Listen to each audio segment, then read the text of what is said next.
The studio of The View buzzed with its usual early morning electricity, the kind that came from audience chatter, warm-up applause, and camera operators giving last-second adjustments. But beneath that familiar hum, something else crackled, an uneasy tension, barely visible but present enough that even the audience members sensed something might happen today. Cher, legendary, iconic, and defiantly outspoken even at her age, sat between Whoopi Goldberg and Joy Behar, legs crossed, posture effortless, sunglasses perched on her head like she might need them at any moment. She was dressed in sleek black, shimmering jacket, high boots, and the kind of confidence that made the stage feel small around her. Whoopi leaned in as the applause settled. "We're back with the one and only Cher," she announced, voice warm, eyes softened by genuine admiration. Cher smiled graciously, nodding to the crowd. "Good morning, everybody." The welcome was enthusiastic, louder than most guests received. Cher rarely did daytime shows, and when she did, she carried an energy that made everything feel bigger. Today she was here to talk about her new album, her upcoming documentary, and the decades of reinvention that had kept her one of the last true legends. But Joy Behar had been waiting all morning, sitting with arms folded and lips pursed every time the producers rehearsed the segment rundown. Joy had a question planned, one no one approved, one she insisted counted as harmless humor, though it had made two producers exchange nervous looks. Whoopi started with warmth. "Your new single is blowing up everywhere. How does it feel knowing you're still dominating charts after, well, what, 6 decades? Cher laughed lightly, flipping her hair back. "It feels like nothing's changed and everything's changed. I still love it, I still want to do it. And my fans are the wildest people alive. They're like family." Sunny nodded. "Your documentary explores some vulnerable parts of your life. Was it difficult sharing that with the world?" Cher tilted her head thoughtfully. "It was honesty, not difficulty. I've lived a long life. People know pieces of me, this is the first time they get the whole picture." The table nodded. The interview was smooth, genuine, even touching. Cher talked about her mother, her early career, her battles with critics, and the freedom of aging without apology. Then Joy leaned forward. "So Cher," she said in a tone that was too sweet to be honest, "at your age, aren't you exhausted chasing relevance? Or do you just not know when to quit?" The room fell into an instant, suffocating silence. Even the audience gasped. A few laughed nervously, unsure if Joy was joking. Cher blinked once, slowly. Not dramatically, not theatrically, just the quiet blink of someone trying to process whether they had truly heard what they thought they heard. Whoopi stiffened in her chair. Sunny's eyebrows shot upward. Sarah inhaled sharply, glancing at the producers off stage. Joy, oblivious or pretending to be, added a chuckle. "I mean it respectfully, of course. I'm just saying, most people your age are done with all this performing, running around in bodysuits, dating younger men. I mean, I can't even put my shoes on some mornings." Cher didn't speak at first. Her jaw tightened barely enough to notice. She smoothed a hand through her hair. When she finally responded, her voice was steady, low, and sharper than the cameras could soften.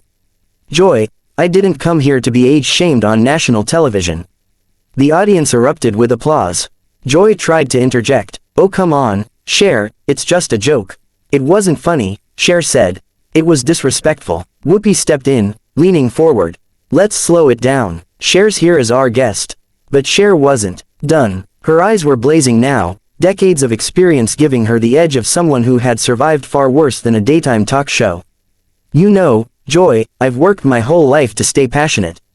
To stay inspired. To stay alive inside. I'm not chasing relevance. I'm still relevant because I never stopped doing what I love." The crowd cheered loudly again, emboldened. Joy shrugged awkwardly, forcing another chuckle. "I mean, I'm just teasing." "No," Cher said firmly, "you're projecting." The entire table froze. Even Whoopi sat back like she was bracing for impact. Cher continued, voice slicing through the studio with surgical precision. "You might feel tired. You might feel done. But don't assume everyone older than you feels the same way. Some of us are still excited to wake up in the morning." Joy's face flushed a blotchy shade of red. Sarah nervously sipped her water. Sunny stared straight ahead, trying not to widen her eyes. The cameras, smelling blood, zoomed slightly closer. Cher leaned forward now, matching the posture Joy had used moments ago. "And for the record, Joy, I don't need to quit. Because I never stopped being good at what I do." Backstage at The View was chaos wrapped in whispers. Producers darted around with headsets pressed tight, trying desperately to put out fires they hadn't even finished naming. Assistants scrambled to adjust the show's schedule, publicists murmured into phones, and stagehands whispered updates to one another about what they'd just witnessed. Cher had stormed off the stage with a grace that only someone who had lived through every era of Hollywood could muster. She wasn't crying, she wasn't shaking, she was furious, but in that quiet, collected way that made her even more intimidating. Her heels clicked sharply against the polished floor as she strode past the dressing rooms, jaw set, eyes hot. A young producer jogged up behind her, breathless. "Ms. Cher, can we talk for just a moment? We just need to clarify what you want us to say when we come back from commercial." Cher didn't slow. "Tell them whatever keeps your network out of trouble." "Right, but people online are already clipping the moment," he stammered. "It's spreading fast. We need to coordinate messaging." Cher stopped abruptly. The producer nearly ran into her. She turned her head just enough to look him in the eyes. "Then tell the truth," she said. "I walked off because I'm not letting Joy Behar talk down to me like I'm some washed-up relic."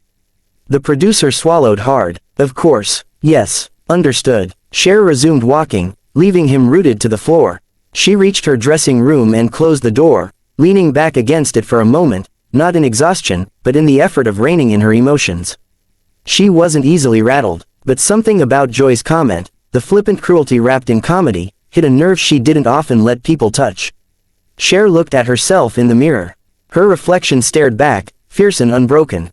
"Relevance," she muttered. "I'll show her relevance." Her publicist, Denise, slipped in quietly a moment later. Unlike the others, Denise didn't look frantic or panicked. She'd worked with Cher long enough to know storms passed faster when you didn't fan them. "You okay?" Denise asked softly. Cher lifted her sunglasses from the table. "I'm annoyed, not traumatized." Denise smirked. "Good, because your phone is exploding." Cher raised an eyebrow. Fans, celebrities, 3 network execs, 4 reporters, and someone from your old record label who thinks this would be a great time to announce your re-release collection." Cher rolled her eyes. "Of course they do." Meanwhile, on the other side of the set, Joy Behar was pacing like a trapped animal. She insisted she had done nothing wrong, loudly, repeatedly, and to anyone who got close enough to hear her. "Everybody's too sensitive," Joy barked as she walked. "It was a joke. I joke like that every day." Sarah Haynes was standing near the makeup chairs, arms crossed, watching Joy unravel. When Joy caught her eye, she stopped. "What?" Joy demanded. Sarah inhaled slowly. "Joy, you crossed a line." Cher didn't think it was a joke. Joy waved a hand. "She's 77. Everything's a line." Sarah's expression tightened. "You can't say things like that to guests. You just can't." Joy blinked, like she hadn't expected anyone at the table to call her out. Sunny walked by next, avoiding eye contact. Joy grabbed her arm. "You think I was wrong too?" Sunny hesitated, then nodded once. "You hit her where she's sensitive." "She's Cher." Joy protested. "She doesn't get sensitive." Sunny shrugged. "Everyone gets sensitive, even icons." Joy scoffed and stormed off again. In the control room, Whoopi Goldberg was sitting with the executive producer, a calm force in the storm. Her glasses were perched low on her nose as she watched a replay on one of the monitors. "She was out of line," Whoopi said, pointing with her chin at Joy on the screen. The producer nodded. "We have to contain this before it becomes a bigger problem." "Too late," Whoopi muttered. "It's already trending." Back in Cher's dressing room, Denise's phone pinged again. She glanced at the screen and huffed a laugh. "What now?" Cher asked. "Half of Twitter is renaming the show, The Feud." Cher smirked. "Not bad." Denise continued reading. "People are editing clips, adding dramatic music, slow motion, the usual internet circus." "Oh, and younger artists are tweeting support. Lots of them." Cher crossed her arms, leaning back in her chair. "At least someone in this industry still respects me."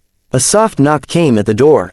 Denise checked the peephole. "It's Whoopi." Cher nodded, and Denise opened the door. Whoopi stepped inside quietly, shutting it behind her. She didn't look angry or defensive, just tired, disappointed, and protective. "You all right?" Whoopi asked gently. Cher gave a small shrug. "I've been through worse." Whoopi chuckled. "Oh, I know you have. But still, nobody comes on my show to get talked to like that." Cher appreciated the reassurance more than she let on. She nodded once, grounding herself. Whoopi continued. "We're gonna smooth this over on air. I'll handle Joy. You don't need to worry about that." Cher didn't respond right away. She looked down at her hands, then back up. Whoopee, I didn't come here to start a fight,